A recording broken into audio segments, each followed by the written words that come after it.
ఒక చిన్న గ్రామంలో ఒక చిన్న కుటుంబం ఉండేది. ఆ కుటుంబంలో కేవలం ముగ్గురు మాత్రమే ఉండేవారు. వారే ఈ శర్మ, శర్మ గారి భార్య మరియు శర్మ గారి కొడుకు. అతని పేరు అమిత్. అమిత్ చాలా తెలివైనవాడు. కానీ ఇక్కడే ఒక సమస్య ఉంది. అది అతని కుటుంబానికి ఇబ్బందికరంగా ఉండేది. అదేంటంటే అమిత్ ఎప్పుడూ తన ఫోన్లోనే నిమగ్నమైపోయేవాడు. ఇలాగే ఇది కొనసాగుతూ ఉండేది. అమిత్ వాళ్ళ అమ్మ అమిత్ని చూసి ఒకరోజు ఇలా అంటుంది, నానా అమిత్, ఆ ఫోన్ కాస్త పక్కన పెట్టు. ఇలా రా, ఇలా వచ్చి నాకు వంటగదిలో కాస్త సాయం చెయ్యి. అయినా రోజు రోజుకి ఫోన్ని ఎక్కువగా వాడుతున్నావు. చదువుపై దృష్టి కూడా పెట్టడం లేదు. ఇది నీ చదువుకి ఆరోగ్యానికి మంచిది కాదు. అమ్మా, నేను మొబైల్ వాడుతున్నాను. నాకు కొంచెం పని ఉంది. నేను తర్వాత చదువుతా, ప్రామిస్. అక్కడే వాళ్ళ నాన్న కూడా ఉంటాడు. అమిత్ అన్నది విని ఇలా అంటాడు, అమిత్, నువ్వు నిన్న కూడా సేమ్ ఇలాగే అన్నావు. మాకు చాలా భయం వేస్తుంది. నువ్వు చాలా అంటే చాలాసేపు ఎప్పుడు చూడు మొబైల్ వాడుతూనే ఉన్నావు. నీ టైంని అంతా ఫోన్ వాడటంలోనే పోతుంది. అది మొత్తం నీ చదువు మీద ప్రభావం చూపిస్తుంది. ఇలా అమిత్ వాళ్ళ నాన్న అమిత్తో మాట్లాడుతూ ఉండగా వాళ్ళ తలుపు ఎవరో కొడుతూ ఉంటారు. అది ఎవరు అని చూడ్డానికి వెళ్తే అక్కడ శర్మ గారి భార్య స్నేహితులు ఉంటారు. వారే ప్రియా మరియు సునీత. వీళ్ళు రోజు శర్మ వాళ్ళ ఇంటికి వస్తారు. వచ్చి రాగానే ఒక్కొక్కరి కుటుంబ విషయాలు, వారి సమస్యలు, సంతోషాలు ఒకరితో ఒకరు పంచుకుంటారు.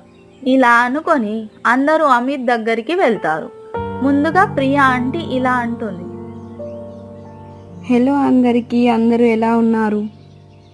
మేమందరం బాగానే ఉన్నాం, కానీ మాకు మా కొడుకు అమిత్ గురించే చాలా బాధగా ఉంది. అతను వాని టైం అంతా కూడా అతని ఫోన్కే అంకితం చేస్తున్నాడు. అసలు చదువు మీద ఫోకస్ చేయలేకపోతున్నాడు. అమిత్, మా అందరికీ తెలుసు నీకు మొబైల్ అంటే ఎంత ఇష్టమో. కానీ నీకు తెలుస్తుందా, చాలా సమయం నువ్వు మొబైల్లోనే గడుపుతున్నావు. ఇది చాలా కఠినంగా మారుతుంది. ముందు నువ్వు నీ ఇంపార్టెన్స్ థింగ్స్ మీద ఫోకస్ చేయాలి.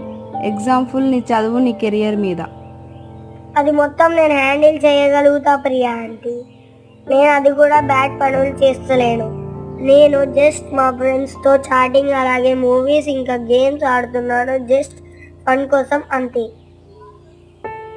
అమిత్ మాట విని సునీత ఆంటీ ఈ విధంగా అంటుంది, మా అందరికీ అర్థమవుతుంది అమిత్.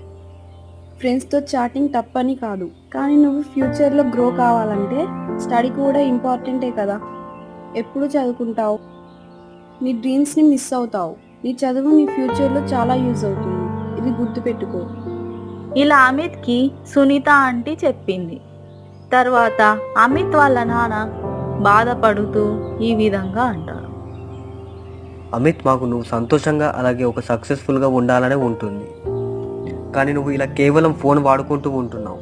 అది మా అందరికీ చాలా బాధ పెడుతుంది. ఫోన్ వాడాలి బేటా, కానీ అన్నీ బ్యాలెన్స్ చేయాలి.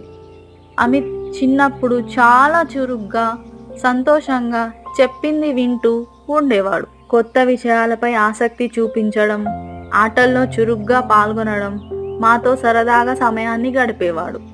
కానీ ఇప్పుడు చాలా మారిపోయాడు. కొన్ని విషయాలు తనలో చాలా మార్పుని తెచ్చేశాయి. అతని పూర్తి శ్రద్ధ ఫోన్పై ఉంటుంది. ఇది మిగతా విషయాలన్నింటినీ మైమరుస్తుంది అని అమిత్ గ్రహించడం లేదు.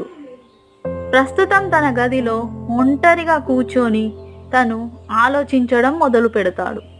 తన అమ్మా నాన్న మరియు తన తల్లి యొక్క స్నేహితులు చెప్పింది ఆలోచిస్తూ ఉంటాడు. ఇలా ఆలోచించి తనలో తాను ఈ విధంగా అనుకుంటాడు, అందరూ చెప్పింది కరెక్టే. నేను నా చదువు మీద ఇంట్రెస్ట్ పెట్టట్లేదు. అవును, నేను చాలా సమయం నా మొబైల్ పైనే పెడుతున్నా. కనీసం కొంచెం సేపు అయినా నా ఫ్యామిలీతో ఉండట్లేదు. ఇలా అయితే కష్టమే. నా కెరియర్, నా డ్రీమ్స్ని నేను ఎలా రీచ్ అవ్వగలుగుతాను? ఈ విధంగా ఆలోచించి హాల్లో వాళ్ళ అమ్మా నాన్న మరియు వాళ్ళ అమ్మ యొక్క స్నేహితుల దగ్గరికి వెళ్ళి ఈ విధంగా అంటాడు,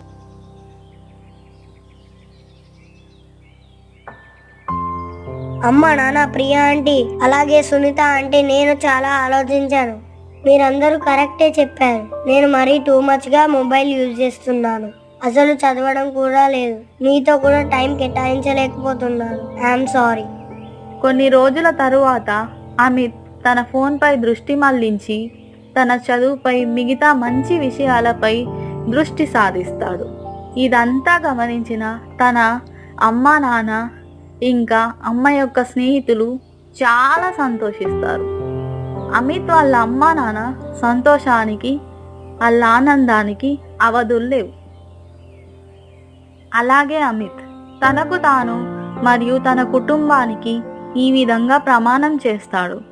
బాగా చదువుకుంటానని, మంచి విషయాల్ని గ్రహిస్తానని, చెడు విషయాల్ని వదిలేస్తానని, తన అమ్మా నాన్నకి అన్ని విషయాలలో చేదోడు వాదోడుగా ఉంటానని చెప్తాడు.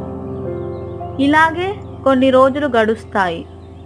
అమిత్ పరీక్షలు కూడా పూర్తి అయిపోతాయి. అమిత్ పరీక్షల్లో మొదటి స్థానం సంపాదిస్తాడు. ఇది తెలిసి అమిత్ చాలా సంతోషంగా ఉంటాడు. తన ప్రోగ్రెస్ని తన అమ్మా నాన్నకి చూపించి చాలా సంతోషపడతాడు. ఇది గమనించిన అమిత్ వాళ్ళ అమ్మా నాన్న కూడా చాలా సంతోషిస్తారు. అమ్మా నాన్న ఇటు చూడండి, అందరూ చూడండి, నేను టెస్ట్లో ఏ గ్రేడ్ తెచ్చుకున్నాను. ఫెంటాస్టిక్, ఇది అద్భుతం. మాకు తెలుసు నువ్వు చేయగలుగుతావని. మేము చాలా గర్వపడుతున్నాం బేటా. నువ్వు మేము చెప్పింది అర్థం చేసుకున్నావు. ఇది మాకు చాలా సంతోషకరమైన విషయం నాన్న. వెల్ డన్ అమిత్, నువ్వు అన్నీ కరెక్ట్గా బ్యాలెన్స్ చేస్తున్నావు. నువ్వు గ్రేట్. ఇది గుర్తుంచుకో, సక్సెస్ కేవలం నువ్వు హార్డ్ వర్క్ అంటే కష్టపడితేనే. కానీ చిన్న చిన్న వాటిలో సంతోషంగా, లైక్ నీకు ఇష్టమైన వాళ్ళతో టైం కేటాయించాలి. ఓకేనా? ఇది అమిత్ యొక్క కథ. ఈ కథని బట్టి కేవలం ఫోన్ని చూడటం కాదు, ఎన్నో మంచి విషయాల్ని నేర్చుకుంటూ ఆసక్తిగా ఉండాలని ఈ కథ యొక్క ముఖ్య ప్రత్యేకత. ఈ కథ మీకు నచ్చినట్లయితే ఈ వీడియోని లైక్ చేసి సబ్స్క్రైబ్ చేయండి. మరిన్ని మంచి కథలతో మీ ముందుకు వస్తాం. బాయ్.